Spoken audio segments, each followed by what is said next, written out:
ॐ अज्ञानतिमिरान्धस्य ज्ञानाञ्जनाशलाकया चक्षुरुन्मिलितं येन तस्मै श्रीगुरवे नमः। श्रीचैतन्यमनोभीष्टं स्थापितं येन भूतले स्वयं रूप कदा मह्यं ददाति स्वपदान्तिकम्। वन्देऽहं श्रीगुरो श्रीयुतापदकमलं श्रीगुरुं वैष्णवांश्च श्रीरूपं साग्रजाता सहगना रघुनाथान्वितं तं सजीवं साद्वैतं सावधूतं परिजनासहितं कृष्णचैतन्यदेवं श्रीराधा कृष्णपदा सहगना ललिता श्रीविशाखान्वितांश्च हे कृष्णा करुणा सिन्धो दीनबन्धो जगत्पते गोपेशा गोपिका कान्ता राधाकान्ता नमोऽस्तुते तप्तकाञ्चना गौराङ्गी राधे वृन्दावनेश्वरी वृषभानुसुते देवी प्रणमामि हरिप्रिये नमो विष्णुपादाय कृष्णप्रेष्ठाय भूतले श्रीमते भक्तिवेदान्त स्वामिनिति नामिने नमस्ते सरस्वते देवे गौरवाणी प्रचारिणे निर्विशेषा शून्यवादी पाश्चात्यदेशतारिणे वाञ्छाकल्पतरुभ्यश्च कृपा सिन्धुभ्य एव च पतितानां पावनेभ्यो वैष्णवेभ्यो नमो नमः। जय श्री कृष्ण चैतन्य प्रभु नित्यानंद श्री अद्वैता गदाधरा श्रीवासदि गौर भक्तवृंद हरे कृष्णा कृष्णा कृष्णा हरे हरे हरे राम राम राम हरे हरे హరే కృష్ణ. సో మీ అందరికీ వీణుల కార్యక్రమానికి స్వాగతం. సో మనం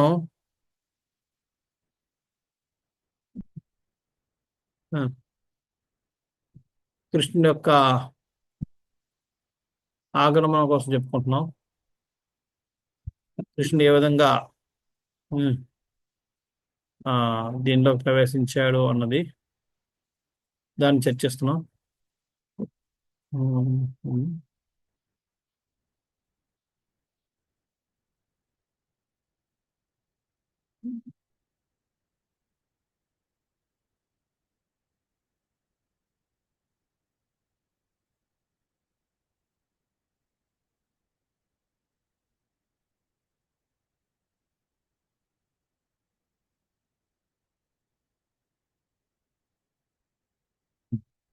మనం ఇంతకుముందు 1 నుంచి 10వ శ్లోకం వరకు కింద క్లాసులో మనం చర్చించాం. కృష్ణుడు ద్వారకా ప్రవేశం చేసినప్పుడు ఏ విధంగా వారికి అంటే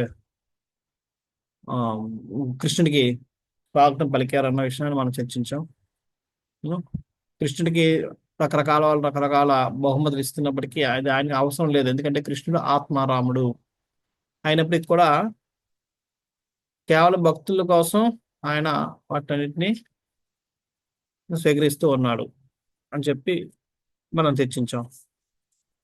ఇప్పుడు ఆయన ప్రవేశించిన తర్వాత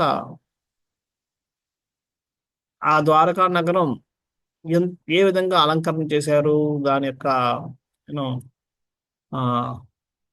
అందం ఏమిటి అన్నది 11 నుంచి 15 వరకు మనకి ఈ 5 శ్లోకాల్లో ఏ విధంగా అలంకరించారన్నది మనకి చర్చ అనేది జరుగుతుంది. 11వ శ్లోకం నుంచి 15వ శ్లోకం వరకు.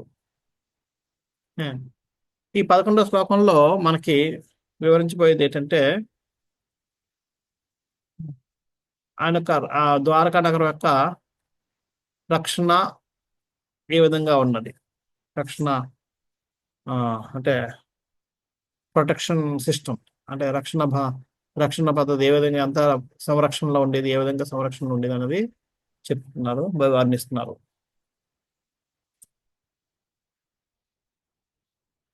11వ శ్లోకం. మధుభోజ దశర్హార్హ కుకురార్ధ కుకురార్ధక వృష్ణిభి ఆత్మతుల్య బలర్గుస్తాం నాగైర్భోగవతి ఇవ. నాగలోక రాజధాని భోగవతి నాగ నాగులచే రక్షింపబడినట్లు శ్రీకృష్ణుతో సమానమైన శక్తి సామర్థ్యం కలిగిన వృష్టి వంశ రాజులకు భోజ, మధు, దశరహ, అర్హ, కుకుర హంతకులచే ద్వారకా నగరమును పరిరక్షింపబడెను. ఇక్కడ నాగలోకంలోకి వెళ్ళడం అనేది చాలా కష్టం. ఎవరు కూడా నాగలోకంలోకి వెళ్ళలేరు. మామూలుగానే సర్పం అన్నది, అంటే మనం చూసుకుంటే సర్పాలు అన్నవి చాలా ద్వేషాపూరితమైన భావంతో ఉంటాయి. అంచేత అటువంటి దేశపూరితమైన భావంతో ఉండే సర్పాలకి దానికి కారణం అవసరం లేదు సర్పంకి. అందుకనే సర్పాలని అంటే చంపచ్చు అనేది. ఎందుకంటే అవి కృతజ్ఞత భావం లేని ఏకైక జీవది. మిగతా అవన్నీ కూడా కృతజ్ఞత కలిగి ఉంటాయి. దేన్నైనా మనం మచ్చిక చేసుకోవచ్చు, కానీ సర్పాన్ని మచ్చిక చేసుకోవడం, ఎందుకంటే అది ఎప్పటికైనా కదా కాటేస్తుంది. అంచేత దాన్ని మచ్చిక చేసుకోవడం అనేది చాలా అసాధ్యమైన విషయం.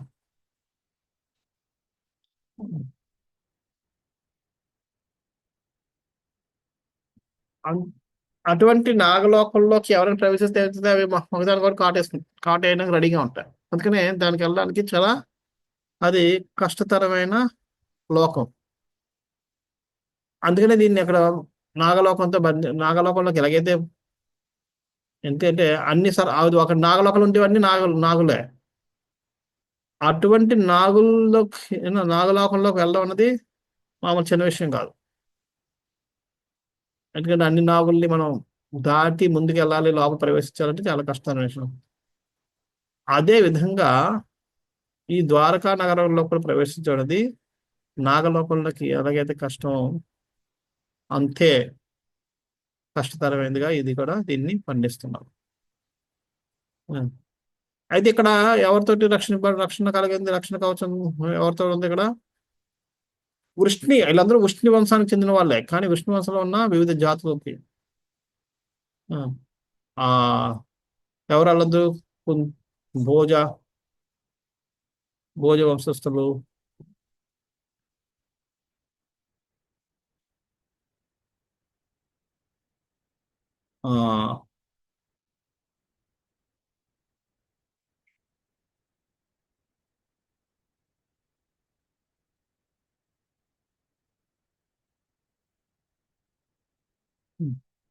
భోజ, మధు, దశార్హ, అర్హ, కుకుర, అంద అనే ఈ వీళ్ళందరూ కూడా ఈ వంశాలకు చెందిన వాళ్ళందరూ కూడా వాళ్ళ శక్తి సామర్థ్యాలు కృష్ణుడితో సమానం.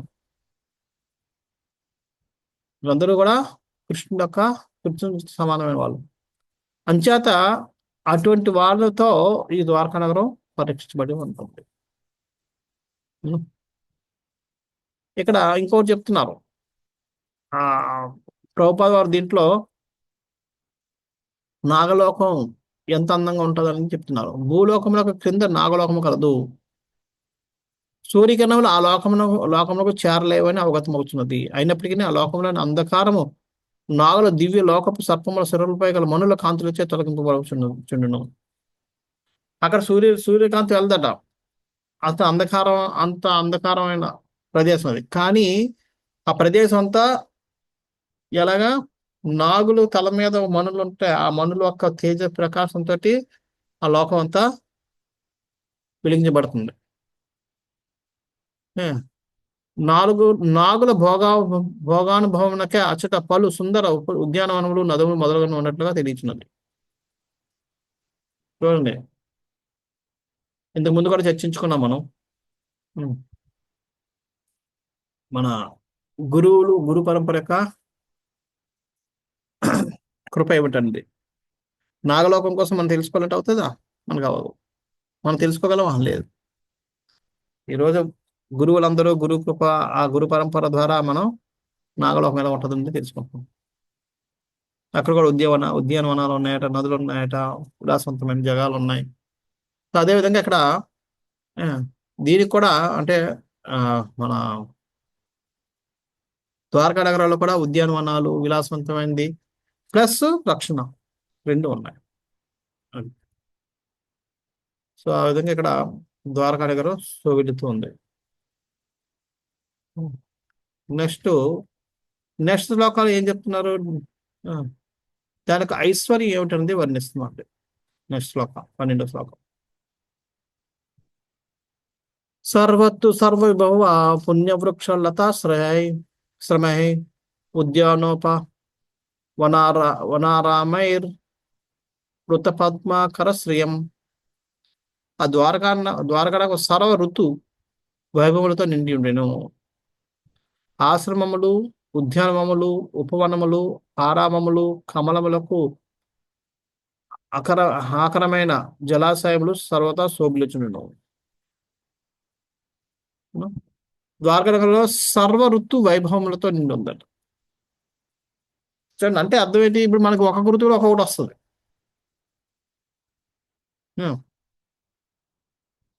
ఇక్కడ అన్ని ఋతువులు ఒకసారి కనబడతాయి. అది గొప్పదనం ద్వారకా నగరంలో. మనకి వసంత ఋతువు వస్తే అన్ని చెట్లను చిగురిస్తూ ఉంటాయి కదా. కానీ మిగతా ఋతువుల్లో శిశిర ఋతువు వస్తే చెట్లు ఆకులు రాలుతూ ఉంటాయి. అక్కడ చిగురించడం అనేది కనబడదు. వర్ష ఋతువు అయితే వర్షాలు పడుతూ ఉంటాయి. కానీ ద్వారకాలో అన్ని అన్ని ఋతువులు కనబడతాయి ఒకసారి. అదే దాని తర్వాత ఐశ్వర్యం. అంటే చిగురించడం చూడొచ్చు, ఆకులు రాలడం చూడొచ్చు, వర్షాలు పడుతుండడం చూడొచ్చు, శరదృతువు లాంటి చంద్రుడు వెన్నెలు చూడొచ్చు, అన్ని చూడగలుగుతాం. అది అక్కడ గొప్పదనం. అన్ని ఋతువులు మనం చూడొచ్చు. అది అంతేకాకుండా ఆశ్రమాలు, ఉద్యానవనాలు, ఉపవనాలు, ఆరామములు అంటే రెస్టింగ్ ప్లేసెస్, సత్రాలు అలాంటివి, కమలాలతో నిన్న జలాలు. కమలముల ఆకరమైన అంటే అర్థం ఏంటి? ఎవరికి తెలుసా?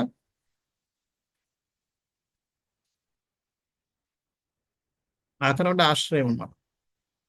కమలాలకు ఆశ్రయం అంటే కమలాలతో నిండిన జలాశయాలు అని చెప్పి. ఇవన్నీ కూడా అక్కడ ద్వారకా నగరంలో మనకి చాలా ఇదిగా కనబడుతూ ఉంటాయి.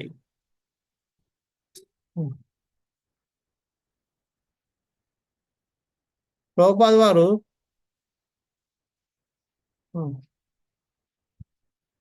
భాష్యంలో వివరిస్తున్నారు ఏంటి? ప్రకృతి వనములను సరైన పద్ధతిలో వినియోగించడం ద్వారా మానవ నాగరికతకు పూర్ణత్వం సిద్ధింపగలదు. అక్కడ ప్రభుపాద వారు ఏం చెప్తున్నారంటే ప్రకృతి వనరులకి కొదవ ఏమీ లేదు. భగవంతుడు ఇటువంటి ఐశ్వర్యాన్ని మనకు కూడా ఇచ్చాడు. కానీ మనం ఏం చేస్తున్నాం? దాన్ని దుర్వినియోగపరచుకోవడం వల్ల మనకి అవసరం లేని, కనబడకూడని ఈ కరువు కాటకాలు అన్నవి, షార్టేజ్ అన్నది మనకి కనబడుతుంది.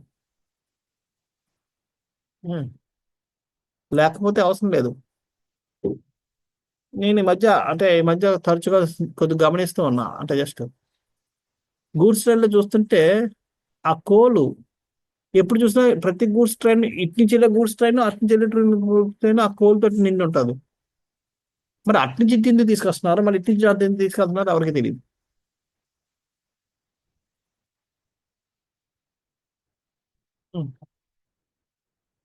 మీకు ఒక ప్రోడక్ట్ అంటే డెన్మార్క్ లో అనుకోండి, డెన్మార్క్ లోనో అసలు ఒక టమాటా సాస్ ఒకటి తయారవుద్ది, ఒక్కటి కూడా దాంట్లో తయారవదు, దాంట్లో లేవు. అన్ని 25 ఇంగ్రీడియంట్స్ వాళ్ళు ఇంపోర్ట్ చేసుకుంటారు, తయారు చేస్తారు, మళ్ళీ దీన్ని ఎక్స్పోర్ట్ చేస్తారు.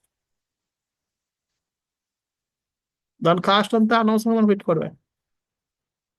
అది ఎక్కడ డెన్మార్క్ లో క్యాచప్, ఒక క్యాచప్ టమాటా అంటే క్యాచప్ అంటే టమాటా సాస్ తయారు చేయడానికి అది 25 ఇంగ్రీడియంట్స్ ని రకరకాల వేరే వేరే కంట్రీస్ నుంచి అన్ని ఇంపోర్ట్ చేసుకుంటది. ప్రతి వాళ్ళ దేశంలో ఏమీ లేదు, అంటే టమాటాలు కూడా లేవు, టమాటాలు ఇంపోర్ట్ చేసుకుంటుంది, టమాటాలు చేసుకుని ఏవైతే దాంట్లో ఏవో కలపాలో అవన్నీ ఇంపోర్ట్ చేసుకుని ఆవిడ తయారు చేసి మన వెనక్కి పంపిస్తుంది. అనవసరమైన ఇది. దీన్ని బట్టి చూస్తే అది దాన్ని అంతా ప్రపంచం అంతా కనుక్కుంటున్నారు ఆ బ్రాండ్.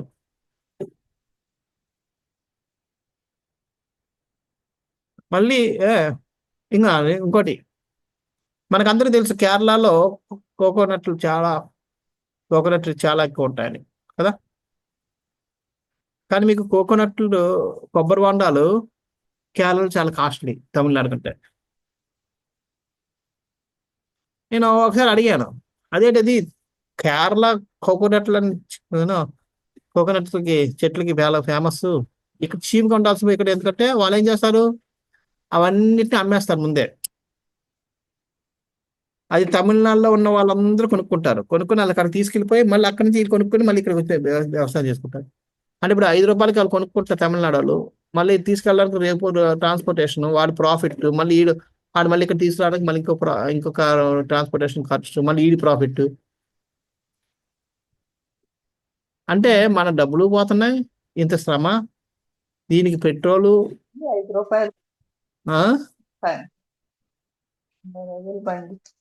ఈ పెట్రోలు ఇవన్నీ అన్ని వేస్టే. అందుకనే పూర్వం ఎలాగుండేవంటే ఎక్కడో అక్కడే వాడుకునేవారు. అందుకని పూర్వం ఎన్ని కాదు, ఒక 100 సంవత్సరాల క్రితం 1,30,000 రకాల బియ్యం ఉండేవాట మన ఇండియా ఒక్క దాంట్లోనే.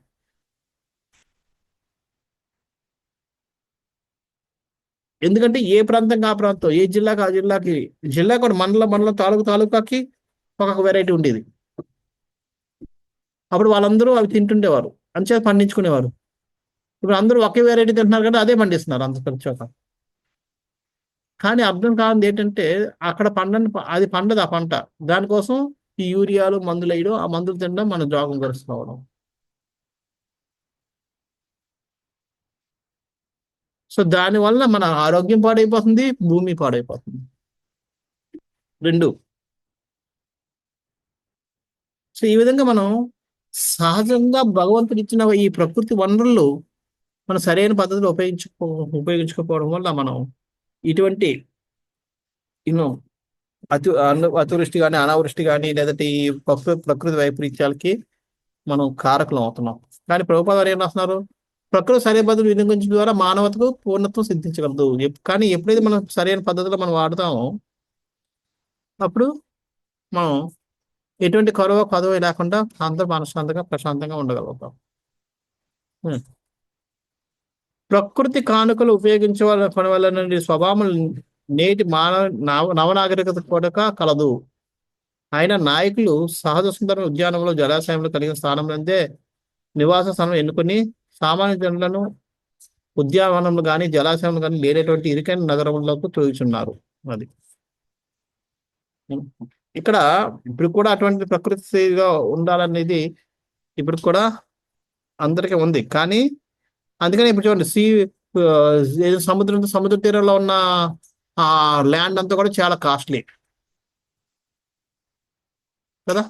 అలాగే ఏదో నది ఉందంటే నది పక్కన ఉన్న ల్యాండ్ అంతా కాస్ట్లీగా ఉంటుంది. ఎందుకని ఏదో మంచి దృశ్యమైనది ఉంటే అక్కడ అన్ని కాస్ట్లీ ఉంటాయి.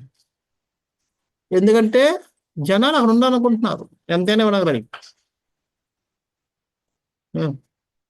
సో ఈ విధంగా ఇప్పటికీ ఆ నాగరికత ఉంది. కానీ అది అందరికీ అందుబాటులో లేదు. అక్కడ దగ్గరికి మనం చేసి దాన్ని మనతో నాశనం చేసే వరకు మనం పడుకోవడం లేదు. ఆ ఉద్యానవనాన్ని లేదంటే ఆ దాన్ని దీన్ని అంతా నాశనం చేస్తాం చేసి లాస్ట్కి ఇప్పుడేంటి మనం అక్కడ పెద్ద నది ఒడ్డున పెద్ద నగరం కడతాం. ఆ డ్రైనేజ్ అంతా దాంట్లో పెట్టి ఆ నదిని కల్మషం చేసి పడేస్తాం. ఏ నది కోసం అయితే వచ్చామో ఇప్పుడు ఆ నది మనకి కంటకం అయిపోద్ది. ఎందుకని ఈ డ్రైనేజ్ వాటర్ అంతా దాంట్లోకి కంపు కంపు కొడుతుంటుంది. హస్తినాపురంలో ఒకప్పుడు యమున ఎంత గొప్పగా చెప్పుకున్నాం. ఈ రోజు హస్తినాపురం అంటే ఢిల్లీలో యమున అంటే డ్రైనేజ్ కాలువ కంటే దరిద్రంగా ఉంటుంది. అంత పొల్యూషన్ అయిపోయింది. సో ఈ విధంగా మనం ప్రకృతి వనరులు మనం సరిగా ఉపయోగించకపోవడం ప్రాబ్లం అయిపోతుంది. అంచేది అక్కడ ప్రభావం రాస్తున్నారు. వాస్తవం నాగరికత యొక్క పురోగతిని మానవుల సూక్ష్మ సహజ లక్షణం నశింపజేయు మిల్లులు లేదా ఫ్యాక్టరీల అభివృద్ధిపై అంచనా వేయక వారెందరూ సహజ ఆధ్యాత్మిక లక్షణములను వృద్ధిచే భగవద్ధామం చేరుటకు కలుగజేయబడు అవకాశములపై ఆధారపడి నిర్ణయించవలను. అది యాక్చువల్ నిజమైన ఆధ్యాత్మిక నాగరికత పురోగతి అనేది ఎన్ని ఫ్యాక్టరీలు ఉన్నాయో వాటి మీద మనం చేయకూడదు. ఇప్పుడు అంతా దాని మీద చేస్తున్నారు. అందరూ అవి చేసుకోవడానికి ఫ్యాక్టరీలు కట్టాలి లేదా పెద్ద బిల్డింగ్లు కట్టుకోవాలి ఇలాగ వీటి మీద అందరూ దృష్టి పెడుతున్నారు. కానీ నిజానికి అది కాదు. నిజమైన నాగరిక అభివృద్ధి ఏంటి? భగవంతుడు భగవంతుడికి దగ్గర అవ్వడానికి ఎన్ని అవకాశాలు ఉన్నాయి దాన్ని బట్టి మనం అంచనా వేసినప్పుడు ఆటోమేటిక్గా సమాజం అంతా మారిపోతుంది. మనుషుల్లో ఉన్న మానవుల్లో ఉన్న ఈ స్వార్థపూరిత వాతావరణం తొలగించబడుతుంది. స్వార్థ భావాలు తగ్గిపోతాయి. ఎదుటి వారికి సేవ చేయాలనే భావం పెరుగుతుంది. ఎందుకని? అందరి యొక్క లక్ష్యం భగవంతుడి దగ్గర అవ్వాలని. ఇప్పుడు భగవంతుని ఎక్కడ పెట్టినా అందుకని చూస్తే మన పూర్వకాలంలో దేవాలయాలు రాజుల యొక్క కోటలు కంటే పెద్దగా ఉంటుండేవి. ఈరోజు దేవాలయం అంటే ఒక టైల్స్ కి పరిమితం అయిపోయింది. కనీసం ఫోటో ఫ్రేమ్ పెట్టేవాళ్ళు ఇప్పుడు ఫ్రేమ్లు కూడా లేవు. ఫ్రేమ్లు కూడా పెట్టడం లేదు. నువ్వు టైల్స్ పెట్టుకొని టైల్స్ కి ఫోటో ఫ్రేమ్ క్యాలెండర్ తగిలించేవాళ్ళు. ఇప్పుడు ఆ డబ్బు కూడా పెట్టడానికి ఇష్టం లేదు మనకు. మళ్ళీ భగవంతుని డబ్బు కావాలని భగవంతుని నమస్కరిస్తాం కానీ మనం డబ్బు ఒక్క పైసా ఇవ్వము. ఆ టైల్లోనే ఎందుకు వేరే టైల్ ఎందుకు పెట్టినాం మళ్ళీ చెప్పి టైల్ డబ్బులు ఎందుకంటే ఆ టైల్లోనే డబ్బు భగవంతుడు పెట్టేసి నమస్కారం. ఎంత భగవంతుడు మనకి ఇచ్చిందంత స్థానం ఎంత చిన్నది అయిపోయిందంటే మరి మన మనశ్శాంతి కావాలి ప్రశాంతత కావాలంటే ఎక్కడి నుంచి వస్తుంది? మన నాగరికత అంతా భగవంతుడు కాకుండా మనం భగవంతుడు ఇచ్చే వనరులు కావాలి కానీ భగవంతుడు వద్దు. మనం ఇచ్చే భక్తులు కావాలి మనం వద్దంటే ఎంతమంది తల్లిదండ్రులు ఆనందంగా ఉంటారు వాళ్ళ పిల్లల కోసం. ఏ తల్లిదండ్రులు కూడా ఆనందించలేడు. మరి అటువంటిది మన అందరికీ తండ్రి అయిన భగవంతుడు ఏ విధంగా మనల్ని నేను ఆయన కూడా బాధపడుతుంటాడు కదా. నేను ఇచ్చిన వనరులు కావాలి కానీ నేను వద్దే అని అది మనం ఆలోచించాం. సో ఈ విధంగా భగవంతుడు మన నాగరికత అభివృద్ధి అనేది దేని మీద ఆధారపడి ఉండాలి? భగవంతుడు. ఎందుకని? మనిషి జీవితం యొక్క లక్ష్యం అది. మనిషి జీవిత లక్ష్యం ఏంటి? భగవద్ధామం చేరడం, సార్థక మానవ జీవితాన్ని ధన్యం చేసుకోవడం.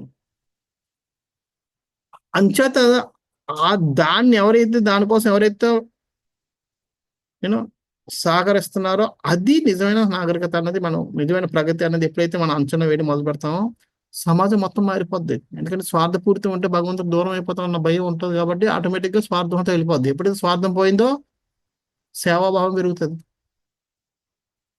ఒకరికొకరు సహాయం చేసుకోవడానికి ముందుకు వస్తారు. ఇప్పుడు మన పక్కింటికి వచ్చినా సరే వరద మన ఇంటికి రాలేదు కదా అన్నట్టుగానే ఉంటున్నాం. కానీ అరే ఒక ఇంటికి వచ్చింది మన ఇంటికి కూడా వస్తుంది కదా అన్న ఆలోచనలు. ఆ విధంగా ప్రతిదానికి ఎందుకు నా వరకు రాలేదు కదా నా వరకు వస్తే గానీ నేను ఏం చేయను అన్న పరిస్థితి మనలో వచ్చేసింది. అంత బద్ధక స్థితి, మన బద్ధ స్థితి పెరిగిపోయింది అన్నమాట. చేత మనకి ఈ భగవంతుడు అనేది ఒక షోకేస్ అయిపోయింది. అందుకనే భగవంతుని ఎక్కడ పెడతాం, చిన్న కప్బోర్డ్ చేయించుకొని దాంట్లో పెట్టి అది కూడా మళ్ళీ చూస్తే బాగుందని చెప్పి తలుపు కూడా వేసి పడేస్తుంటాం. పూర్వం దేవాలయాలు ఓపెన్ గా ఉండేవి. ఈరోజు దేవాలయాలు అంటే మూస్తున్నాయి. ఉదయాన్నే ఎప్పుడు మనం ఉదయాన్నే లేదా ఎప్పుడో మనం మనం నచ్చినప్పుడు భగవంతుడు మనం దర్శనిస్తాం భగవంతుడికి. పూర్వం భగవంతుడు మనకు దర్శనిస్తుండేవాడు. ఇప్పుడు మనం భగవంతుడు దర్శనిస్తాం. అలాగైపోయింది. ఆ స్వార్థం ఎంత అయిందంటే మన భగవంతుడిలాగా అయిపోయాం, తయారైపోయాం. మన స్వార్థ బుద్ధి భగవంతుని మించిపోయాం. సంచేత ఇది ఇటువంటి అంటే ఈ పరిశ్రమలు, ఫ్యాక్టరీలు, మిల్లుల అభివృద్ధి అంచనా వేసినప్పుడు ఏమవుతుందంటే స్వార్థగతి పెరుగుతుంది తప్ప ప్రేమగతి అనేది పెరగదు. అంచేత మనం దాన్ని అలా కాకుండా చేయాలి. కర్మాగార మిల్లు అభివృద్ధి ఉగ్ర కర్మగా పిలువబడును. అట్టి కర్మలు మానవులు మరియు సంఘపు సూక్ష్మ స్వభావములను నష్టం అని ఏ, ఉమ్, ఆ, వారు కర్మాగారం తయారు చేసి కార కార కారాగారములను తయారు చేసినవి.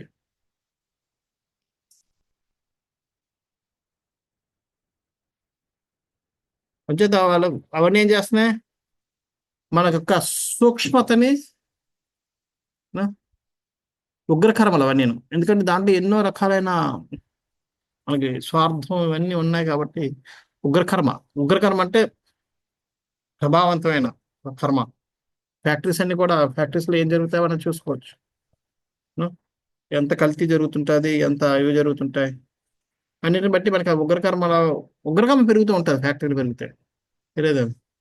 దానివల్ల ఏం చేయాలి, మన ఈ మానవ కారాగారాలు తయారు చేస్తున్నాం. ఉం?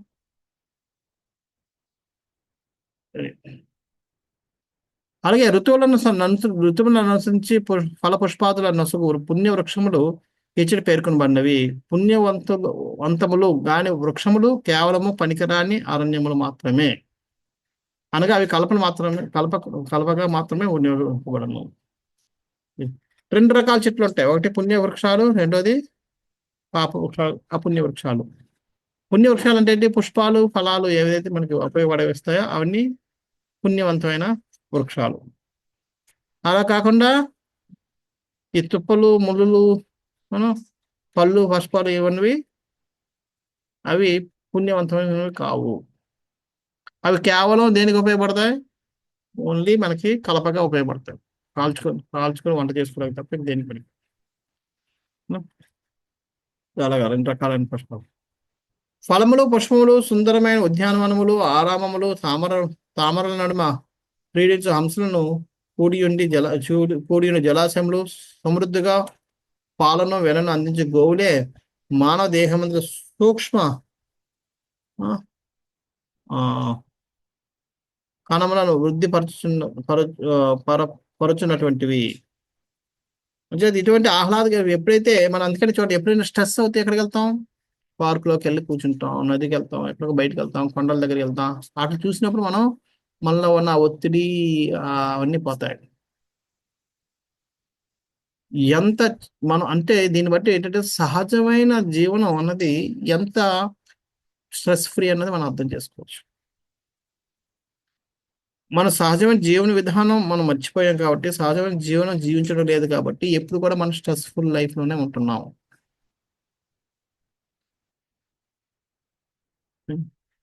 అంచేత ప్రకృతి అన్నది అంటే భగవంతుడు మనకి ఎటువంటి లైఫ్ ఇచ్చాడంటే ఎంతో ప్రశాంతంగా, ఆనందంగా, స్ట్రెస్ లేకుండా జీవించడానికి కావాల్సిన అన్ని సదుపాయాలు ఇచ్చాడు. కానీ మనం ఏం చేస్తున్నాం, దాన్ని మొత్తం అంతా అతలాకుతలం చేసి మన జీవితాన్ని మనం కష్టతరం చేసుకుంటున్నాం, ఇది చేస్తున్నాం. ఒక తల్లి తన పిల్లల కోసం మంచిగా అన్ని రూమ్ అంతా తయారు చేసి పెడుతుంది. కానీ పిల్లలు వాళ్ళకని ఏం చేస్తారు, పిల్లలు మొత్తం చెత్త చెత్త వేసి పెడతారు. తర్వాత వాళ్ళకే తెలియదు ఏ ఏ వస్తువు ఎక్కడ పెట్టేశారు.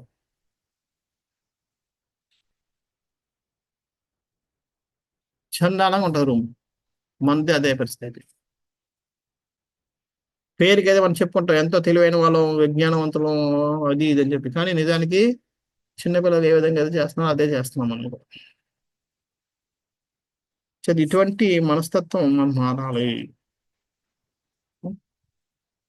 అది రూపాల్ వారు చెప్తున్నారు. నెక్స్ట్ నెక్స్ట్ దోకాలో ఏం చెప్తున్నారు, హౌసెస్ ఎలాగా, హౌసెస్ అదే ఇల్లు, వీధులు ఏ విధంగా డెకరేషన్ చేయబడ్డా అనేది ఇక్కడ చేస్తున్నారు, వర్ణిస్తున్నారు.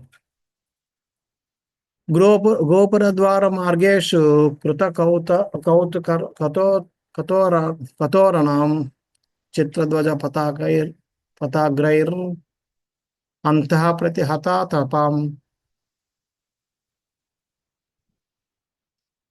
శ్రీకృష్ణ ఆహ్వానించటకే నగర ద్వారము, గృహద్వారములు, రాజమార్గమునందు ద్వారములన్నీను ఉత్సవ చిహ్నములైన మామిడాకులు, అరటి చెట్లతో అలంకరింపబడినవి. ధ్వజములు, తోరణములు, పతకాగ్రములు సంయుక్తములై సూర్యకాంతిని నిరోధించుచుండెను. సో ఇక్కడ మనం అర్థం చేసుకోండి ఏ విధంగా ఈ తోరణాలు, అరటి చెట్లు, యూనో ఇంకా రకరకాల డెకరేషన్లు, పతాకాలు అంటే జెండాలు, ఇవన్నీ ఎంతగా అలంకరించారంటే సూర్యుని కాంతి కూడా కింద పడడం లేదట, అంతగా అలంకరించారు వీధులు అన్నీ. ఇప్పుడు మనకి అర్థం అవుతుంది కొన్నిసార్లు, ఇప్పుడు ఇవన్నీ ఎక్కడి నుంచి వచ్చాయి అసలు చూసారు. మనం కూడా జెండా వందనం కానీ లేదా పండుగ వస్తే ఏం చేస్తారు, పతాకాలు పెడుతూ ఉంటాం, జెండాలు అంటిస్తూ ఉంటాం. కానీ ఎవరైనా ఎప్పుడైనా ఆలోచించారా ఎందుకు పెడతాం అన్నది? ఇదంతా ఇక్కడి నుంచి వచ్చింది. ఇప్పుడు అన్ని ప్లాస్టిక్ జెండాలు కట్టేయడం. ఇంతకుముందు పేపర్లు ఉండేవి, ఇప్పుడు పేపర్ కూడా లేదు. పేపర్ ఉండి మా చిన్నప్పుడు ఏదైనా ఆగస్టు 15 వస్తే ముందు రోజు మధ్యాహ్నం అంతా మాకు ఖాళీ, క్లాస్ ఉండేవి కావు. ఏంటి అప్పుడు ఈ జెండాలను కట్ చేయడం, పేపర్లు తెచ్చి రంగు కలర్ పేపర్లు తెచ్చి కట్ చేయడం, పేస్ట్ తయారు చేసి గ్లూకోజ్కి తట్టి, వాళ్ళేమో మైదా పిండితో ఆ పేస్ట్ని. మరి మీరు ఎంతమంది చేశారో, ఎవరైనా చేశారా మీరు చిన్నప్పుడువి? చేసాం ప్రభు. ప్రభు కృష్ణ చేసాం ప్రభు, మేము కూడా చేసాం. అప్పుడు ఎంత సందడిగా ఉండేది. ఇప్పుడు జెండా వందనం అంటే ఏంటి తెలియదు, ఏదో వెళ్ళడం పేరుకి రావడం అంతే. అప్పుడు చక్కగా అందరూ ఇన్వాల్వ్ అయ్యేవారు. పండగ అంటే ఒక పండగలాగా ఉండేది. ఆ పేస్ట్ అంతా అంటించేవారు, ఒకళ్ళు పేపర్లు అంటించేవారు, ఒకళ్ళు కట్టేవారు, ఒకళ్ళ ఫ్లాగ్ హౌస్కి ఆ పోస్ట్ గొయ్యి తీసి పాతేవారు, దాన్ని డెకరేషన్ చేసేవారు జెండా. అలాగే దసరా వస్తే ముందు రోజంతా కొండలకి వెళ్ళి పువ్వులు, ఆకులు రేరుకొని వచ్చేవారు దసరా మామూలు అదే బాణాలతో కొట్టి అవి చేసుకోవడానికి. ఎంత సందర్భంగా ఉండేవి. ఇప్పుడు ఏమీ లేవు. సెలవు ఇచ్చారు కాబట్టి ఆగస్టు 15 తెలుస్తుంది, అదే ఏం లేదు. సెలవు ఇచ్చారు కాబట్టి రిపబ్లిక్ అని తెలుస్తుంది, అదే ఏమీ లేదు. పిల్లలు పార్టిసిపేషన్ అంటే ఏం లేదు. ఏదో పాటలు పాడుతున్నారు అంతే తప్ప. అప్పుడు అందరూ స్కూల్లో అందరూ కూడా బిజీగా ఉండేవారు, అంటించడంలోను, ఆటల్లోనూ, రకరకాల రంగులు వేసేవాళ్ళు, ఏవో మొత్తం అంతా. సో ఇక్కడ ఇవన్నీ ఆ జెండాలు ఎక్కడి నుంచి వచ్చాయంటే ఇది సంస్కృతి, మన సంస్కృతి అది. ఇప్పుడు తోరణాలు కూడా కట్టిన తోరణాలు కూడా ప్లాస్టిక్ వచ్చేసాయి. మామిడాకుల తోరణం ఎవరు కడతాడు, ఒకసారి కట్టితే అయిపోయింది అది. మామిడాకుల తోరణాలు, ఈ అరటి పళ్ళు, అరిటాకులు, అరటి చెట్లు కట్టడం, ఇవన్నీ మొత్తం అంతా కట్టి ఎంతగా డెకరేషన్ చేశారంటే సూర్యకాంతి అన్నది కింద పడకుండా నిరోధి కింద పడ్డం లేదా అంతగా డెకరేట్ చేశారు. ఉం. అది అంటే అంతగా డెకరేట్ చేశారు. దాన్ని బట్టి మనం అర్థం చేసుకోవచ్చు ద్వారకా వాసులందరికి కూడా కృష్ణుని మీద ఎంత ప్రేమ ఉన్నది అన్నది. ఉం. సో భాషలు ప్రభుపాద వాళ్ళు రాస్తున్నారు అదే. ప్రత్యేక ఉత్సవంలో ఉపయోగపడు కదలీ తరువులు, మామిడి కొమ్మలు. కదలీ తరువులు అంటే అరటి చెట్లు అరటి ఉం, అరటి చెట్లు అరటి చెట్లు, ఆ మామిడి కొమ్మలు, ఫల పుష్పాదులు వంటి అలంకార చిహ్నాలు ప్రకృతి నుండియే సేకరించబడును. ఇప్పుడు అన్ని ప్లాస్టిక్, కానీ యాక్చువల్ నిజంగా అది కూడా ప్లాస్టిక్ కూడా ప్రకృతి నుంచి వస్తుంది ఒక విధంగా చూసుకుంటే. ఉం. మామిడాకులు, కొబ్బరికాయలు, అరటి చెట్లు నేటికి శుభ చిహ్నములుగా అంగీకరింపబడుచున్నవి. పైన తెలుపబడిన పతాకమన్నీ గొప్ప భగవత్ శాఖలైన గరుడు లేదా ఆంజనేయుని రూపం చిత్రీకరింపబడెను. అంచేత అప్పుడు ఏమంటించేవారు అవన్నీ కూడా గరుడు లేకపోతే ఆంజనేయ స్వామి ఇలాగా భక్తుల యొక్క చిత్రపటాలతో కూడిన జెండాలు అంటించేవారు. అటువంటి చిత్రముల అలంకరణలు భక్తులకు నేటికి ఆరాధనీయములై ఉన్నవి. సాధారణంగా భగవాన్ ప్రీత్యార్థం భగవాన్ సేవకునకు అధిక గౌరవము వసగబడుచుండును. భగవంతుని ప్రీత్యార్థం ఏం చేయాలి? భగవంతుని మనం ఆయన్ని మనం ఆనందపరచాలంటే ఆయన భక్తులకి ఎక్కువగా మనం గుణగానం చేయాలి. ఆయన భక్తులకి ఎక్కువగా మనం సేవ చేయాలి. ఆయన భక్తులకి ఎక్కువగా మనం పొగడాలి. ఆయన భక్తులు ఎక్కువగా మనం సేవించాలి. ఆ విధంగా భగవంతుని మనం ప్రీతిపాత్రం అవుతాం. వాళ్ళందరూ కూడా ఈ భక్తుల తాలూకా జెండాలని ఇచ్చేవారు. ఇది ఈ విధంగా ద్వారకా నగరం యొక్క వీధులు అవన్నీ కూడా ఏ విధంగా డెకరేట్ చేయబడ్డాది. 14వ శాఖం ఏంటంటే పబ్లిక్ ప్లేస్లు, ఉద్యానవనాలు ఇటువంటివన్నీ ఎలాగా డెకరేట్ చేయబడ్డాయి అన్నది భగవంతుని భాషల్లో చెప్తున్నారు. పని అయిపోతుంది. సమ్మార్జిత మహామార్గం అధ్యాపనక త్వరాన్ సిక్తాం గంధ జలైరూప్తాం ఫల పుష్పాక్షతాంకురై. ఇవన్నీ ఎలాగా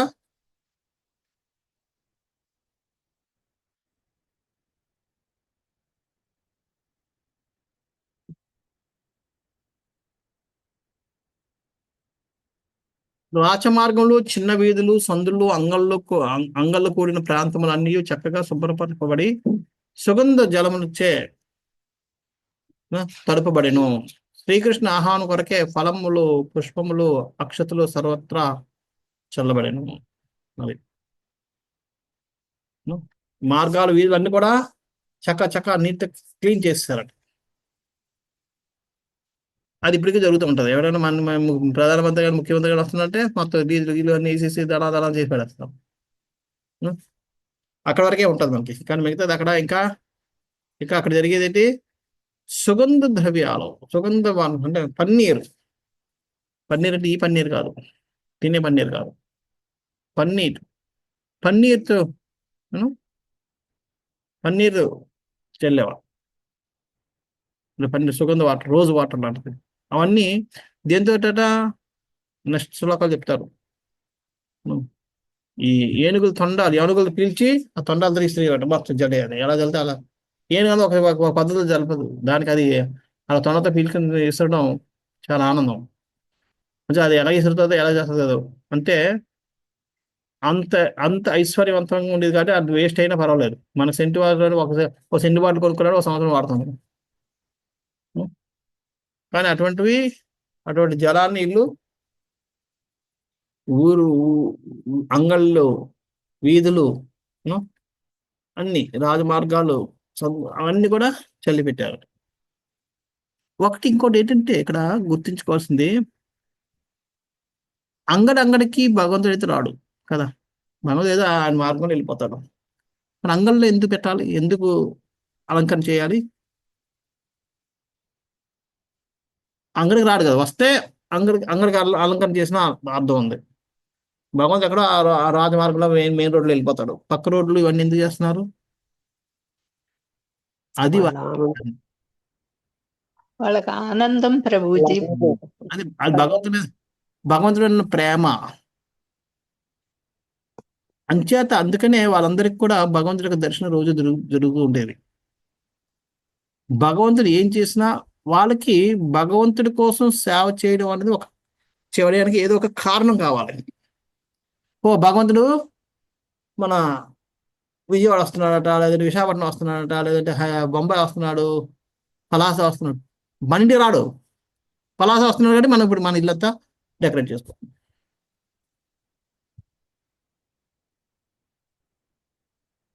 కానీ ఇప్పుడు మన ఇంటికి వచ్చినా సరే మనం చేయడం లేదు. ఎంతమంది ఈ రోజుల్లో అనుకోవడానే, ఎంతమంది యువత, యంగ్ కపుల్స్ లేకపోతే యంగ్ పీపుల్, యువజనులు ఎంతమంది పద్ధతులు పాటించడానికి రెడీ అవుతున్నారు? ఎవరు లేరు. అన్ని భారం అయిపోయాయి. నేను ఇక్కడ పలాస దగ్గర ఒక ఏరియాలో ట్రైబల్ బ్లీచింగ్ చేయడానికి చేస్తున్నాం. వాళ్ళు ఎంత ట్రైబల్ అంటే అక్కడ నెట్వర్కే ఉండదు, ఏ నెట్వర్క్ కూడా లేదు. మేము వాళ్ళకి ప్రోగ్రామ్ చేయాలంటే 10 రోజుల ముందు మెసేజ్ పెట్టాలి వాళ్ళకి.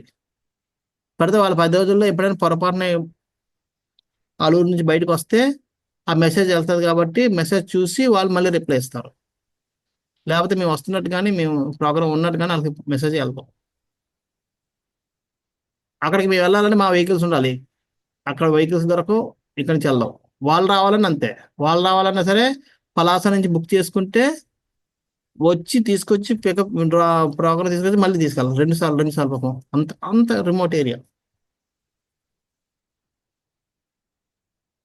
అక్కడికి నేను వెళ్తే అక్కడ ఆల్మోస్ట్ అన్ని విలేజ్ వాళ్ళు మొత్తం మారిపోయారు, కన్వర్ట్ అయిపోయారు క్రిస్టియానిటీకి. ఒక 3 విలేజ్ల్లో కాస్త హిందూ పాపులేషన్ ఉంది.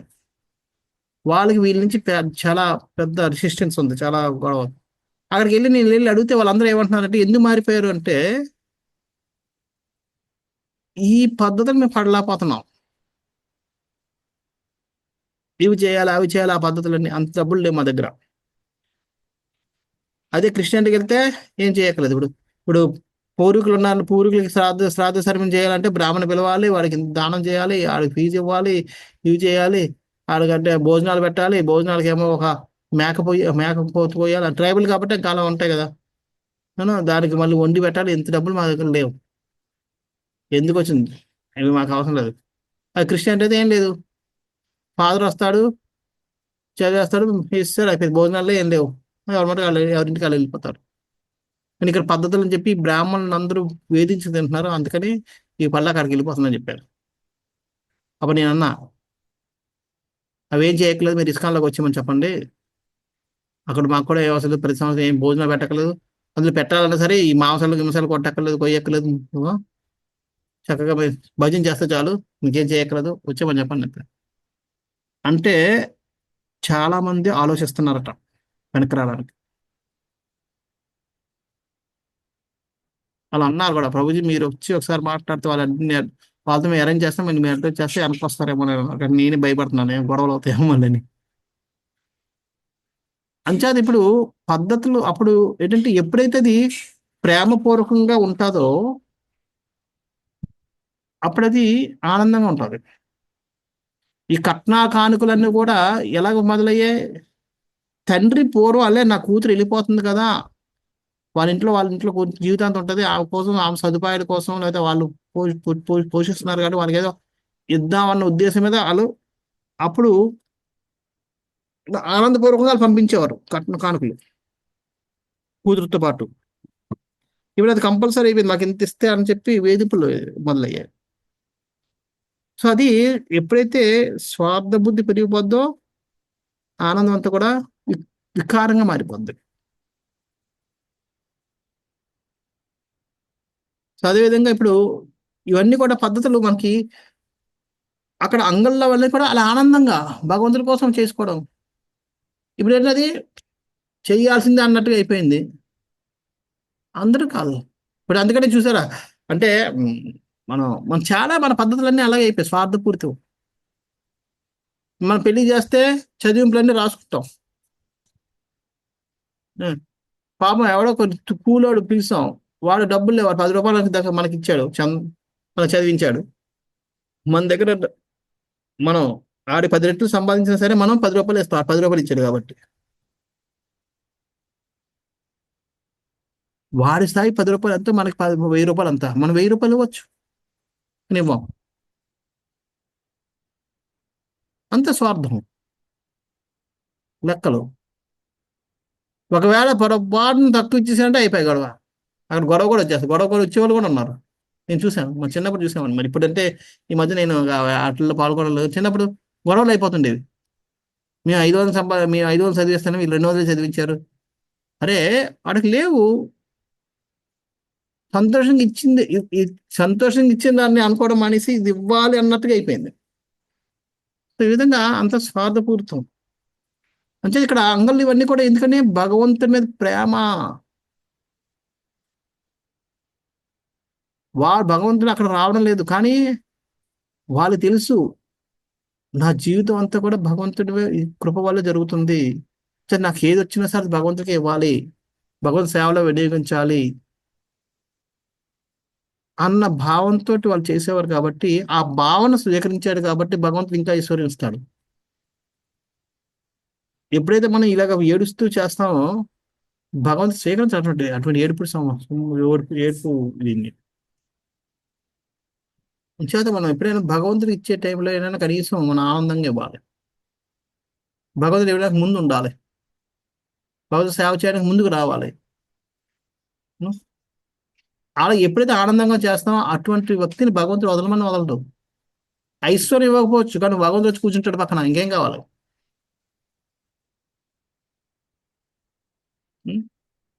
అంచేత మనం భగవంతుడి సేవ అన్నది ఆనందంగా చేయాలి.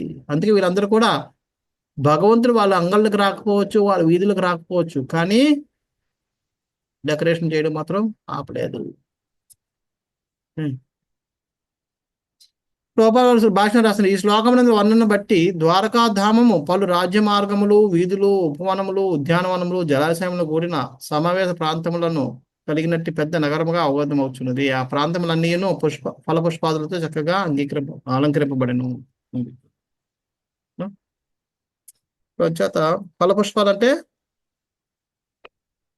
ఈ అరటిపళ్ళు గెలలు, కొబ్బరి బొండాలు, ఇవన్నీ వాటితోటి అన్ని డెకరేట్ చేయబడ్డవి. నెక్స్ట్ దాంట్లో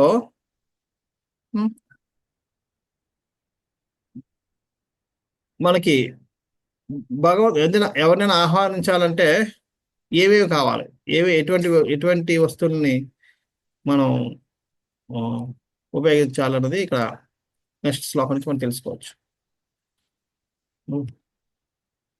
ద్వారి ద్వారి గృహాణం చ దధ్యక్ష తపఫలేక్షుపి అలంకృతం పూర్ణకుంభై బలిభిర్దీపికై.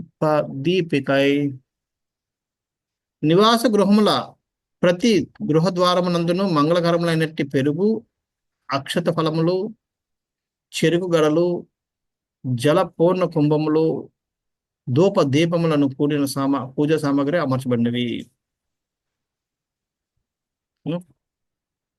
ప్రతి నివాస గృహం దగ్గర. సో ఆ విధంగా మంగళకరమైన పెరుగు మంగళకరమట. మరి మనకి ఇప్పుడు ఆ పద్ధతి ఎక్కడా లేదు, ఎక్కడ పెరుగు పెట్టడం అన్నది. ఎవరి దగ్గర ఉందా? ఇప్పుడు చూడలేదు. అక్షతలు, అక్షత ఫలములు మనకు తెలుసు. అక్షత ఫలాలు తెలిసే అంటే అక్షతలు పెట్టి బియ్యం, ఇప్పుడు అక్షతల వల్ల బియ్యం పెడతారు, బియ్యం పెట్టి బియ్యం మీద పళ్ళు గట్టాలు పెడతారు. పూర్వం అక్షతలు ఉండేవి. అక్షర ఫలము, చెరుగళ్ళు పెడతారు. జలపూర్ణ కుంభాలు, ఎస్,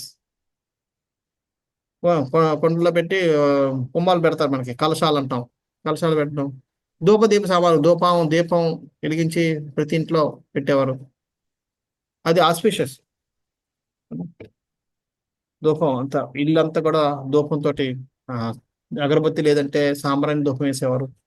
ఈ విధంగా ప్రతి ఇంటిని కూడా ఆ విధంగా అలంకరించేశారు. కానీ కృష్ణుడు ఏంటికి వెళ్ళలేదు. చూడండి, అది ఒకటి గుర్తుంచుకోవాలి.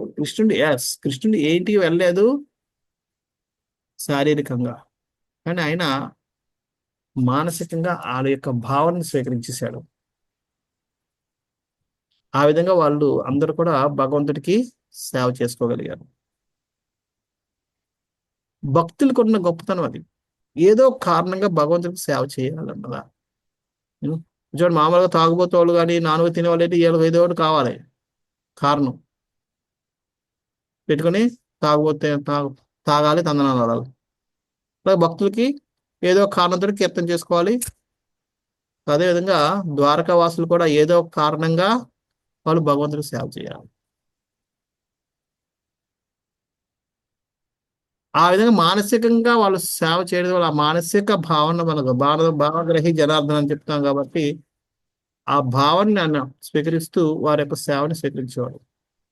ఆ విధంగా వాళ్ళందరూ కూడా భగవంతుడికి ఇంకా ప్రీతిపాత్రులు అవుతున్నారు, భక్తిలో అభివృద్ధి చెందుతున్నారు.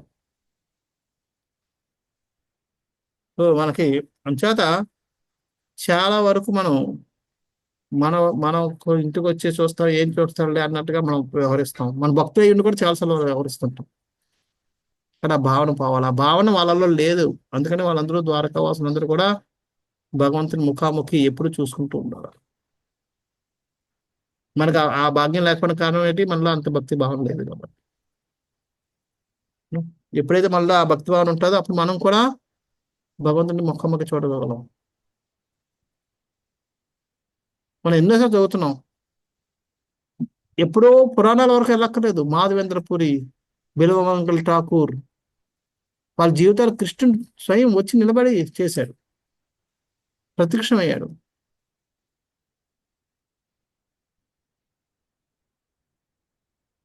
వాళ్ళ పని ఏమైనా పెద్ద పెద్ద సేవలు చేశారా? లేదు, ఓన్లీ ధ్యానం.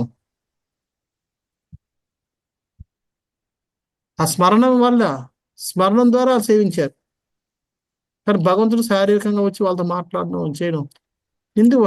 ఎవరు మన కాంచీపూర్ణ అందరూ మనం చదువుతున్నాం, వాళ్ళకు భక్తి భావన అన్ని చదువుతాం, అన్ని వింటాం, వచ్చేసరికి మనం మర్చిపోతాం. మళ్ళీ వచ్చేసరికి మన స్వార్థం చూసుకుంటాం. భగవంతుడికి మనం ఎప్పుడైతే ఆనందంగా సేవ చేస్తామో భగవంతుడు స్వీకరిస్తాడు, మనం దగ్గరికి చేసుకుంటాడు. సో ఈ విధంగా ద్వారకాపురి మొత్తం రకరకాలుగా ఇది అలంకరణ చేయబడి భగవంతుడికి స్వాగతం పలుకుతున్నారు.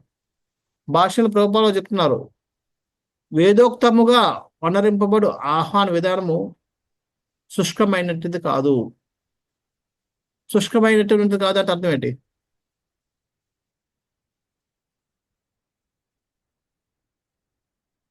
వేదోక్తంగా వనరింపబడు ఆహ్వాన విధానము శుష్కమైనటువంటిది కాదు అని అంటున్నారు. అంటే అర్థం ఏంటి?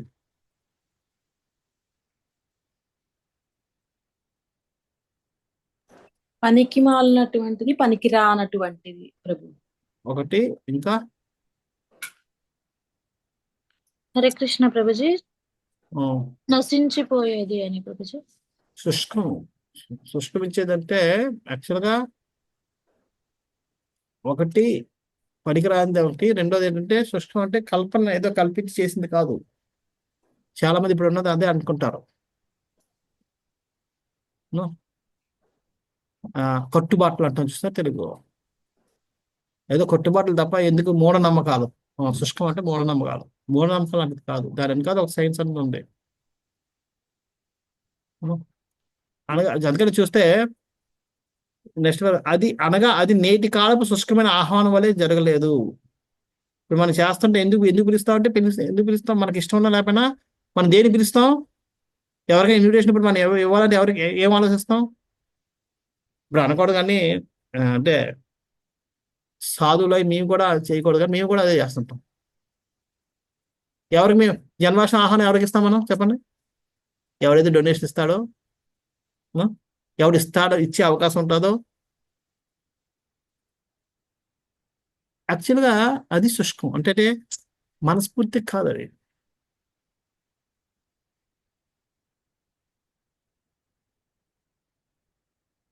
చేత అటువంటివన్నీ అవి ఇప్పుడు మనం ఎవరికైనా ఇన్వాల్వ్ ఇప్పుడు చూడండి మొన్న ఎవరు ముఖేష్ అంబానీ కొడుకైనా పెళ్ళైంది ఇప్పుడు రీసెంట్గా కూతురు తర్వాత కొడుకు కూడా అయింది కదా.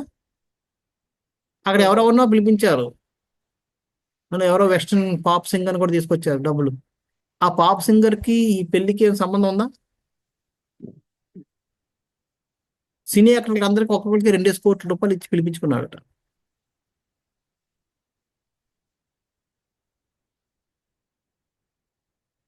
వాళ్ళకి ఈ పెళ్లికి సంబంధం లేదు. సాధుని పిలిచేదంటే అర్థం ఉంది, ఆశీర్వాదం ఇస్తారని చెప్పి. వాళ్ళు ఇచ్చి ఏం చేస్తారు? తిని వెళ్తారు తప్ప ఇంకేం లేదు. తిని వెళ్తారు, టాయిలెట్ని వాడతారు అంతే. కానీ ఏంటి, నాకు వీళ్ళు వచ్చారు, ఇది చూసుకోవాలి అంటే పనికి పనికి వచ్చేది కాదండి.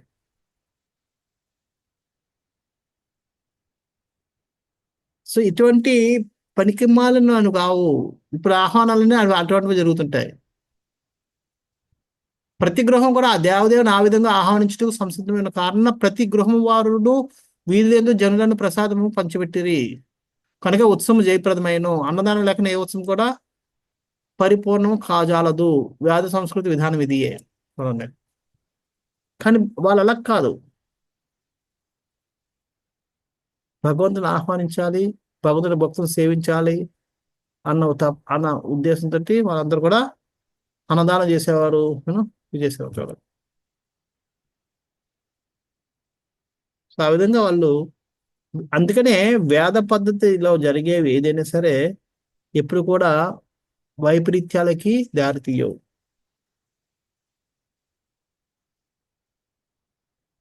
ఇంతమంది పెద్ద కుంభమేళ అవుతుంది, మొన్న ఏదో ఈ సంవత్సరం పడింది. అది జరగడం కూడా ఒక విధంగా చూసుకుంటే ఎవరి మరగలు వదిలేస్తే వచ్చిన స్నానం చేసుకుని వెళ్ళిపోతే అయిపోయింది. ఇప్పుడు ఆ కట్టుబాటు ఈ కట్టుబాటులో ట్రాఫిక్ కంట్రోల్ ఇవి చేయడం వల్ల గొడవలన్నీ జరుగుతున్నాయి. లేదంటే ఎవరి మరగలు వచ్చి స్నానం చేసుకుని అంటే వస్తారు, ఎవరి మరగలు వస్తారు, వాళ్ళు వెళ్తారు.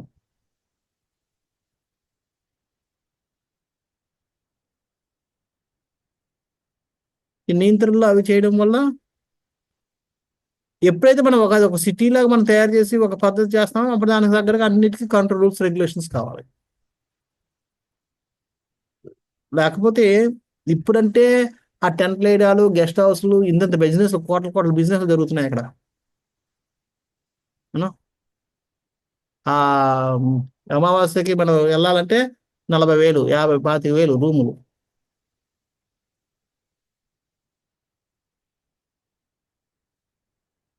ఎందుకని? అక్కడ ఉండాలి, ఇవి చేయాలని మనకి తప్పదు, దానికి అడుగు తెచ్చు. అదే పూర్వం ఇది కొన్ని వందల సంవత్సరాలు, కోట్ల సంవత్సరాల నుంచి జరుగుతున్న కార్యక్రమం ఇది. అప్పుడు ఏముండేవి? అప్పుడు వెళ్ళి చేసుకుని వచ్చేవారు జనాలు, స్నానాలు చేసుకుని వచ్చేవారు. ఇప్పుడు ఎన్ని వాహనాలు వస్తున్నాయి, అది పెద్ద పద్ధతి సమస్య, పార్కింగ్ సమస్య. పూర్వం అందరూ వెళ్ళి నడుచుకుని వచ్చేవారు. ఎక్కడ ట్రాఫిక్ జామ్ ఉండేది కాదు, ఏం లేదు, ఎవరికి వచ్చి అడిగి స్నానం చేసుకుని వచ్చేవారు. ఇప్పుడు విఐపి అంటారు, అవి ఇవి అన్ని గందరగోళం చేసి. అంచేత మనకి ఇది ఎప్పుడైతే మనం వేదిక పద్ధతిని ఎప్పుడైతే మనం అతిక్రమిస్తామో సమస్యలు స్టార్ట్ అవుతాయి. అల్టిమేట్గా మళ్ళీ అక్కడికి వచ్చేటప్పటికి వేదిక పద్ధతి, ఎందుకంటే అందరూ నడిచి వెళ్ళాల్సిందే. ట్రాఫిక్ ఏవైతే ఏం చేస్తారు, కార్లను తీసి పడేస్తాం, నడిచి వెళ్ళండి. నడవడం వేదిక పద్ధతి. అల్టిమేట్గా షెల్టర్ మనకి వేదిక పద్ధతే.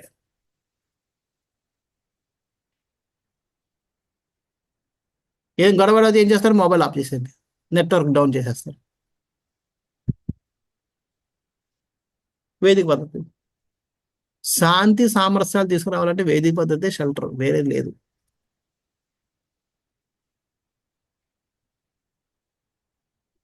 అంచేత దాన్ని ఏనాటికి కూడా మనం అంగీకరించకపోయినా అదే మనకి ఆశ్రయం అనకూడదు. చూడండి, 30 మంది చనిపోయారని చెప్పి అది నెక్స్ట్ టైం న్యూస్లో వచ్చింది. ఆ రోజు రాలేదు, ఆ రోజు రాకనే ఏం చేశారు, ఆఫ్ చేసి పడేశారు. వేదిక పద్ధతి అయితే అలాగే ఉండేది. అక్కడ చనిపోయిన పెద్ద తెలిసింది కదా, ఎవరికి వాళ్ళిద్దరు తెలిసింది, ఓకే అంతే. అదే వాళ్ళకి తెలిసి గోడ గోడ గోడ గోడ అయిపోయి ఉండేది అంతా. జనాలు భయపడిపోయేవారు, ఇంకా ఆ ప్యానిక్ లో ఇంకా ఎక్కువ మంది చనిపోవడమో తోసుకోవడాలో ఏదో అయిపోయి ఉండేవి. ఆ తర్వాత అదే ఆ ఒక్క విషయం ఒక గంటలో చిన్న మిస్ ఆర్గనైజేషన్ అయింది. తర్వాత అందరూ ఆర్గనైజ్ చేసి ఇవన్నీ ఏంటంటే మీకు ఏంటంటే ఎప్పుడు ఆ నెట్వర్క్ తీసి పడేశారు, అంటే ఆ న్యూస్ లో రాకుండా వేదిక పద్ధతి. అంటే వేదిక పద్ధతికి, వేదిక పద్ధతి వల్ల శాంతి సామరస్యాలు అనేవి నిలబడతాయి. అది ఇప్పటికి కూడా మనం అమల్లో చేసుకుంటాం.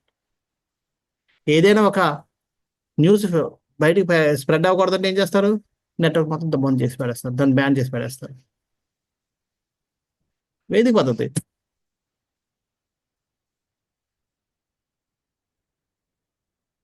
సో ఈ విధంగా మన బంగ్లాదేశ్ లో రైడ్ చేసినప్పుడు ఏం చేశారు, ఫస్ట్ లో మొత్తం నెట్వర్క్ అంతా ఇంటర్నెట్ డౌన్ చేసి పడేశారు, ఎక్కువ రూమర్స్ ఇది అవ్వకుండా. వేదిక పద్ధతి. నెట్వర్క్ లేకపోతే అన్ని అంత ప్రశాంతంగా ఉంటాం. అంచేత వేదిక పద్ధతి అనేది మల్నాటి శుష్క పద్ధతి కాదు. అందుకే వేదిక పద్ధతిని ఎక్కడైతే పాటిస్తారో అక్కడ సుఖ శాంతులు అన్ని శుభంగా జరుగుతాయి, అన్ని సవ్యంగా జరుగుతాయి. అది ఎప్పుడైతే మనం దాన్ని అతిక్రమిస్తామో వైపరీత్యాలన్నీ కూడా మొదలవుతాయి. సో ఈ విధంగా శ్రీకృష్ణుకి ఆహ్వానం అట్టహాసంగా జరిగినా అది ఆనందకరంగా జరిగింది.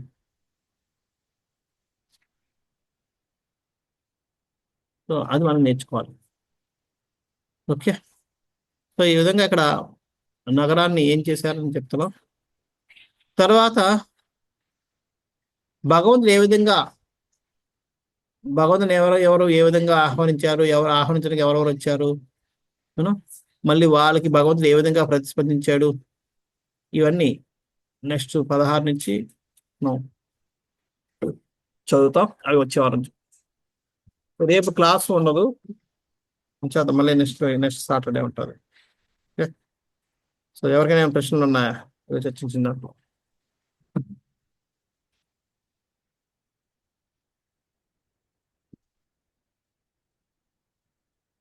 హరే కృష్ణ బ్రో, దండాత్ ప్రణామ్ బ్రో. ఉండవు. నేను లేట్గా జాయిన్ అయ్యాను, బట్ అదే బ్రో, అంటే మీరు ఇప్పుడు అంటే ఎట్లా అంటే మోడర్న్ టెక్నాలజీని మొత్తం అవమానించినట్టు మాట్లాడినట్టు అనిపించింది actually. అనుమానించడం కాదు, దాన్ని సరైన పద్ధతిలో దాని మీద డిపెండెంట్ అయినా లాస్ట్ అల్టిమేట్ నేను చెప్పింది కరెక్టే కదా. నువ్వు ఎప్పుడైతే ఏదైనా స్ప్రెడ్ అవ్వదు ఏం చేస్తారు, అదే నడుచుకుని వెళ్ళాల్సి వస్తుంది. ట్రాఫిక్ జామ్ అయితే ఏం చేస్తారు, ట్రాఫిక్ ఎక్కువ అవుతుందంటే వెహికల్స్ అని బయట పెట్టేయండి, నడిచెళ్ళని అంటారు. నడిచెళ్ళడం అనేది వేదిక పద్ధతి.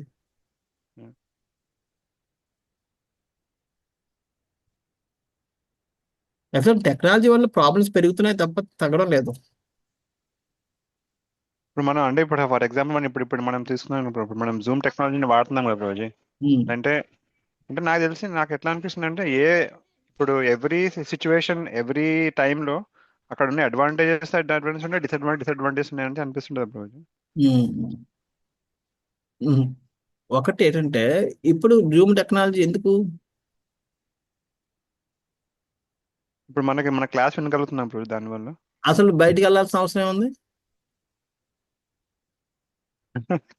కదా. బేసిక్ క్వశ్చన్ ఇస్తే మనకి అవసరమే లేదు కదా.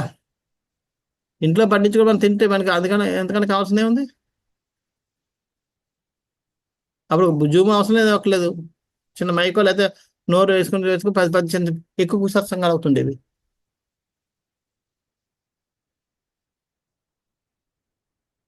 ట్రాన్స్పోర్టేషన్ ఎందుకు కావాలి,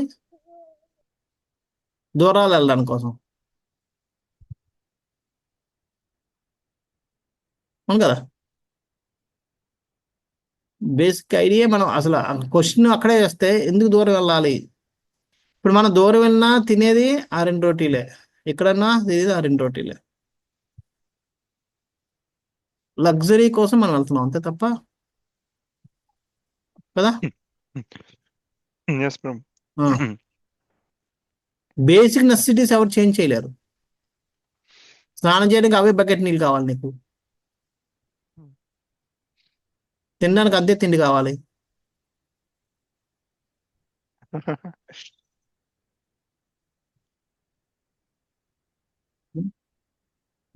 రాత్రి అయితే పడుకోవాల్సిందే అక్కడికి వెళ్ళిపోతే రాత్రి అయితే తెలియసి ఉండవు. రాత్రి అయితే నిద్ర వస్తుంది మనకి.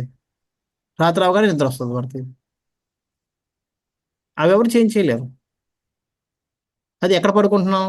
ఇక్కడైతే నేను కింద పడుకునే వాళ్ళం, పరుపు మీద పడుకుంటాం. కింద పడుకుంటే ఏముండేది కాదు, పైన పడుకుని నడువు నొప్పి. నడువు నొప్పి వస్తే ఏం చేస్తారు? డాక్టర్ ఏం చెప్తాడు? పరుపు వేసుకోకుండా పడుకుంటాడు. వేదిక పద్ధతి. ఆ?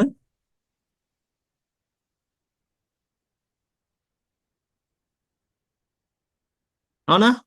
మన దగ్గర డాక్టర్ ఉన్నారు, లలిత రమణ మాతాజీ. బ్యాక్ పెయిన్ వస్తుందంటే ఏం చేస్తానండి? మందులు రాసిచ్చి ఎక్కడ పడుకోమంటారు? కింద కింద పడుకోమంటారు. హార్డ్ సర్ఫేస్ మీద పడుకోండి అంటారు.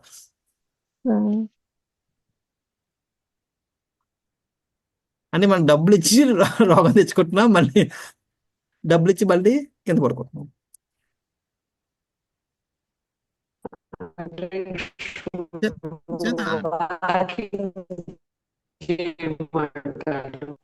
చూడండి, టెక్నాలజీ ఏం చేస్తుందంటే మన బాడీకి కంఫర్ట్ ఇస్తుంది కానీ మనసుకి కంఫర్ట్ ఇవ్వడం లేదు. మన బాడీ కంఫర్ట్ కోసమే ఆలోచిస్తున్నాం, కానీ బాడీ ఎంత కంఫర్ట్గా వెళ్తే అంత రోగగ్రస్తుత అవుతుంది. డాక్టర్ ఏం చెప్తాడు? తినండి, పరిగెట్టండి. ఎక్సర్సైజ్ కావాలి. ఎక్సర్సైజ్ ఎందుకు కావాలి? బాడీకి ఎక్సర్సైజ్ బాడీని పని చేయిస్తేనే అది ఆరోగ్యంగా ఉంటుంది. ఆరోగ్యానికి ఉండాల్సింది నిద్ర, ఆహారం, సరైన ఆహారం, సరైన నిద్ర, సరైన ఎక్సర్సైజ్.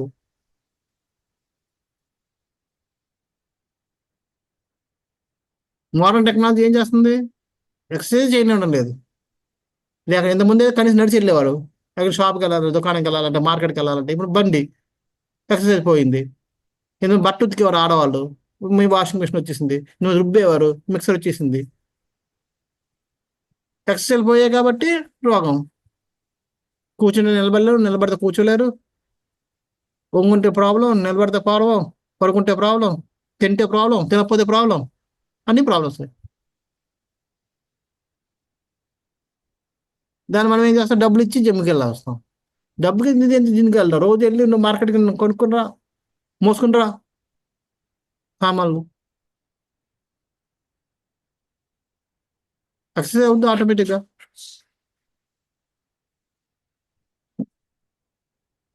అక్కడికి వెళ్ళి జిమ్కి వెళ్ళి చేసేది కూడా అదే, బాడీని కష్టపెట్టడం. అది సహజంగా మన పనులు మనం సహజంగా చేసుకుంటే అది సరిపోద్ది.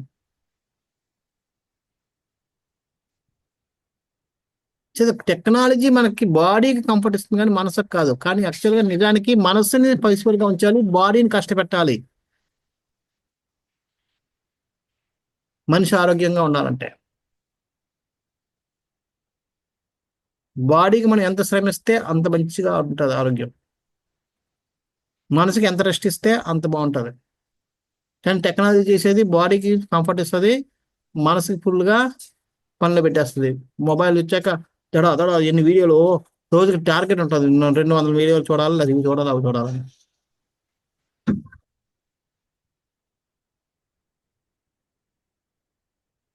ఏమవుద్ది? మనుషులు పిచ్చోళ్ళు అయిపోతున్నారు. సమాజం అంతా పెథటిక్లుగా ఉగ్రకర్మగా, ఉగ్రవాదులుగా మారిపోతున్నాం మన స్థాయిలో. ఎన్ని స్టోరీలు ఉన్నాయి. ఈ నెట్వర్క్లు యాక్సిడెంట్లు అవ్వడం, జనాలు ప్రాణాలు వదులుకోవడం, నాకు అందుకోవడం, ఈ సైబర్ చీటింగ్, రాబరీ, ఎంత క్రైమ్ ఎంత పెరిగిపోతుంది. ఇంతకుముందు సైబర్ క్రైమ్ ఉండేదే కాదు, ఇప్పుడు సైబర్ క్రైమ్ పెరిగిపోయింది. ఎందుకంటే డబ్బులు ఇచ్చుకున్నప్పుడు ఎవడో మన దగ్గర డబ్బులు ఉంటే ఆ కొడతాడైనా భయం ఉండేది. ఇప్పుడు మన దగ్గర డబ్బులు లేకపోతే అంతకన్నా ఎక్కువ దోషించుకుంటున్నారు.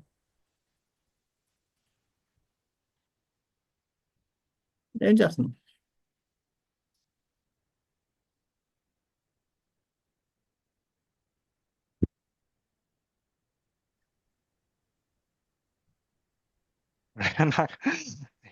అంటే అన్ని నెగిటివ్ ఆస్పెక్ట్స్ మనం డిస్కస్ చేస్తున్నాము. నాకు అదే అంటే if you are discussing these things with others, like they will look, we will look at the fools to them, right? But the fact, they have to accept the fact. Technology is giving only comfort to with what? Body or mind? Body Then body should not be given comfort. బాడీకి ఎప్పుడైతే మనకి comfort వస్తుందో, నీకు ఏమైనా ఆ heart పేషెంట్కి అందరికి ఏం సజెస్ట్ చేస్తారు తెలుసా? సర్జరీ అయిన తర్వాత ఏం చేస్తారు? ఎక్సర్సైజెస్. ఎక్సర్సైజ్ చేస్తారు, రోజు వాకింగ్ చేయండి 45 minutes మినిమం.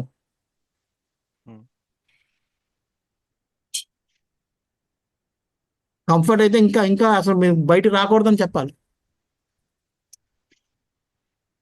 మనం మామూలుగా ఇప్పుడు మనకి ఇస్కాన్లో ఎట్లా చెప్తారంటే ఏదైనా కూడా కృష్ణుడు సర్వీస్ లో యూజ్ చేయడానికి ట్రై చేయమని చెప్పంటారు కదా. ఇప్పుడు మోడర్న్ టెక్నాలజీ ఇప్పుడు ప్రభుపాద కూడా ఆప్షన్ రాస్తారు లేదు కదా. కాబట్టి దాన్ని మనం చేంజ్ చేయలేం కాబట్టి. అదే మరి ఇప్పుడున్న ప్రాక్టికల్ సిచ్యువేషన్ ఎట్లా ప్రభు, ఇంకా దానికంటే మనకి వేరే మంచి అందుకని మార్గం. మనం ఉపయోగిస్తాం, అది కాదనలేదు, కానీ నిజంగా మోడర్న్ టెక్నాలజీ ఏం చేస్తుందని మనం తెలుసుకోండి.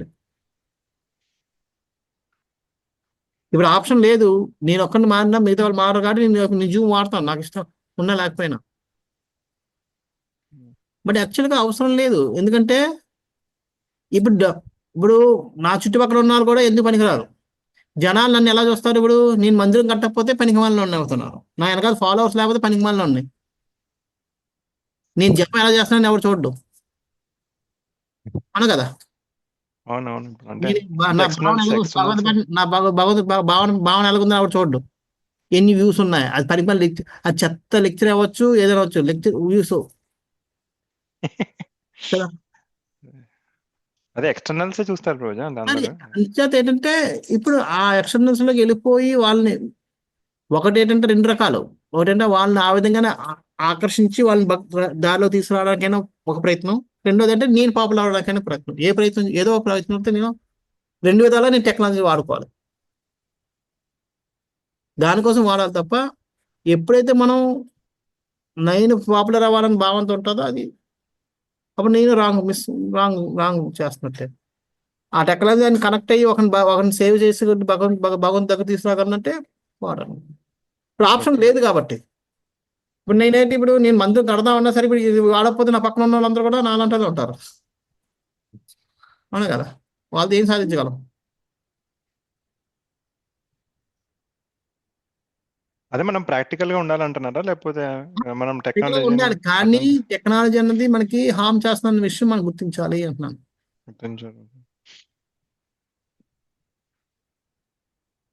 If you want to use technology, use it, but in a proper way, cautiously.